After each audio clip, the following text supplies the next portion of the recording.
Hello, this is Green Philosophy. Today I want to make a public service announcement. I want to debunk Christopher Hedges and Ralph Nader's claim that Democrats and Republicans, there isn't a dime's worth of difference between them.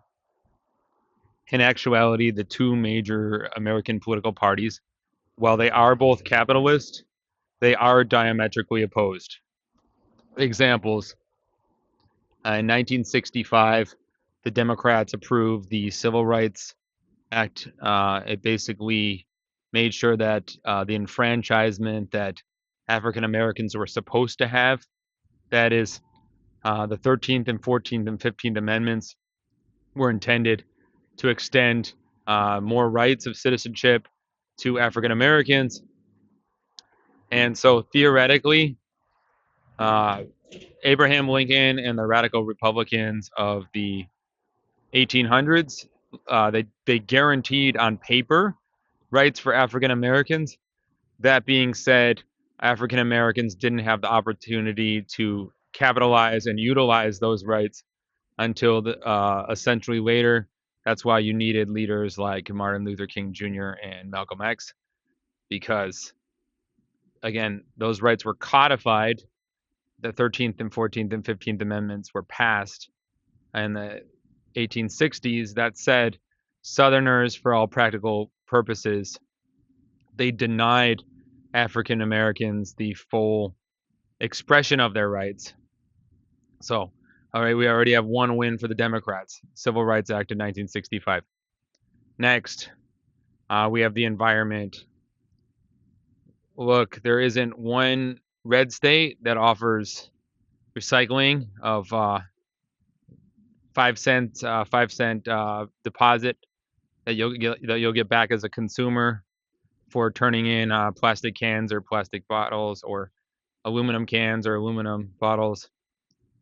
It's across the board. The only states that offer that aluminum and plastic can deposit are Democratic states. Okay, so that's a win for the Democrats on the environment. And again, we had at the beginning a win for the Democrats with civil rights. Our next category would be gay rights. It was the Democratic Party under Barack Obama where LGBTQ, gay Americans, gained the ability to uh, have their civil unions supported by the federal government. It was the Mormon Church and the Republicans that opposed it. So we have now a third win for Democrats on LGBTQ rights. Next, who is extending civil rights to trans Americans? It's only the Democrats. You only see civil rights laws that protect gay Americans in blue states. There are no protections for gay and trans Americans in Republican or red states. Our next category would be economic justice. Democratic states allow workers to unionize. I talked to former Congressman Brian Higgins in Buffalo, New York. He would always send me letters showing his support for measures that would make unionization efforts easier in Democratic-led Buffalo. There isn't one red state that promotes union rights or facilitates easier unionization. Republican states are known as right to work. Better expression would be right to starve, because as Robert Reich expressed in a social media post recently, union workers make $13,000 a year more than non-union workers on average. So unionization really enhances middle class quality of life. Let's look at infrastructure. Where is the best mass transit in the country? New York City, Boston, DC, Chicago. Those are all Democratic led cities. You can't point to one Republican city where the mass transit is extraordinarily well done. Here in Miami, we do have halfway decent the Metro Rail in Miami and then the Tri-Rail in Fort Lauderdale, but the routes are incomplete and you're not able to get within a block of most destinations reliant on the Miami transit. However, in DC or Boston or Chicago or New York, you can get within a block of most destinations you would want to go to via mass transit. And again, those are Democratic run cities. Let's look at freedom at universities. The universities where the students have the most opportunities to speak out would be in Democratic cities, although this is one area where the Democrats have become weaker in recent years. You can see Columbia and Harvard are capitulating to not support students defending Palestine and the right for a free, independent Palestinian state to be established.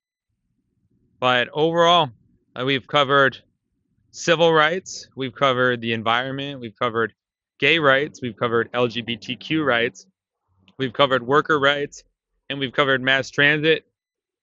And the Democratic Party is stronger in all of those categories.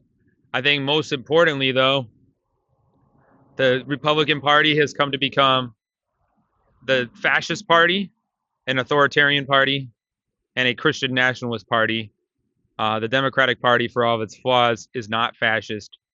I would argue the biggest detractor from the Democratic Party right now is that it's a corporatist party. They're always asking for donate $20 to the DNC, but you don't have Democrats promoting, oh, you need to worship Jesus to be a real American. You don't have Democrats saying you need to attend church to be a real American. You don't have Democrats saying you need to be pro-life in order to be a real American. So again, the fascist party at this point is the Republicans or the GOP. Again, the Democrats' biggest drawback is they are corporatists. That's something we could remedy with campaign finance reforms. I hope my discussion of the diametrically opposed nature of the Democratic Party is as opposed to the contemporary Republican Party was useful. And again, I made this video because I'm disappointed that even Ivy League educated people are getting this wrong. Christopher Hedges, he won a Pulitzer in journalism. Chris has a master's from Divinity School at Harvard, and he has made comments like, oh, Democrats and Republicans are basically the same. Ralph Nader, he's a graduate of Harvard Law School. Ralph Nader has made similar comments that, oh, Democrats and Republicans are,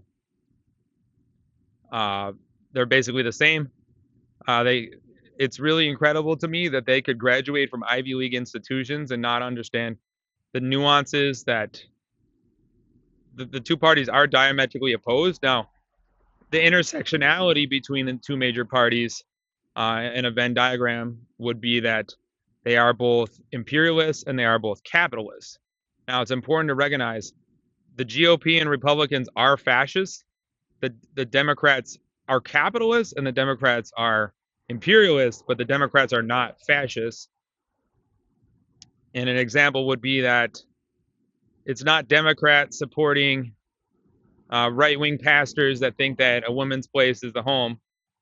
Another easy way to prove that the two parties are diametrically opposed is that Trump and the GOP have been endorsed by the KKK, Archduke David Duke, and civil rights leaders from the National Association for the Advancement of Colored People have endorsed Democrats. So we have civil rights leaders endorsing the Democrats, and we have the KKK endorsing the Republicans. Again, diametrically opposed. Another example would be that the Republican Party caters to rich white people in rural and suburban areas, and the Democratic Party caters to diverse demographics, Indians in big cities, you're both indigenous and Southeast Asian, African Americans, as well as Hispanics. It's true, many Hispanics in Miami have voted Republican, but the Cubans have been a reliable Republican voting bloc since the 60s. That said, Most Hispanic groups, your Puerto Ricans, uh, your Mexicans, they're more of a solid Democratic constituency. Many of your Asians and Pacific Islanders lean Democratic. So, all in all, the Democratic Party draws from a diverse constituency of African Americans, Middle Easterners, Asians, Hispanics, a few liberal whites. Obviously, a lot of your university professors are voting Democratic, but all in all, the demographics couldn't be any more different. Civil rights leaders in the NAACP endorsing the Democratic Party, and the KKK endorsing the Republican Party. I hope this was helpful. I look forward to your questions and comments.